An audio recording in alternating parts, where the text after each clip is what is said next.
சிவனை வழிபட்டா மங்களம் கிடைக்கும், சிவனை வழிபட்டா பயப்படுறாங்க, குடும்பம் ஆடி போயிரும் நினைக்கிறாங்க. அது தவறு.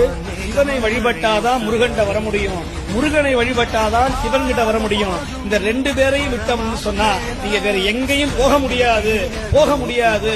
மற்றவன் காலில் விழுவதை விட சுவாமிக்கு 6 முகம் 12 கரம். அப்ப 6 முகமா இருந்தா அவனுக்கு 12 கால் தான் இருக்கணும். சுவாமிக்கு 12 கரம் வைத்தார், 12 விழி வைத்தார், 12. சிவனை வழிபட்டா மங்களம் கிடைக்கும், சிவனை வழிபட்டா பயப்படுறாங்க, குடும்பம் ஆடி போயிரும் நினைக்கிறாங்க. அது தவறு. சிவனை வழிபட்டாதான் முருகன்கிட்ட வர முடியும், முருகனை வழிபட்டாதான் சிவன்கிட்ட வர முடியும். இந்த ரெண்டு பேரையும் விட்டோம்னு சொன்னா நீங்க வேற எங்கேயும் போக முடியாது, போக முடியாது. மற்றவன் காலில் விழுவதை விட சுவாமிக்கு 6 முகம் 12 கரம்.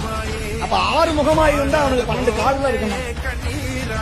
சுவாமிக்கு 12 கரம் வைத்தார், 12 விழி வைத்தார், 12.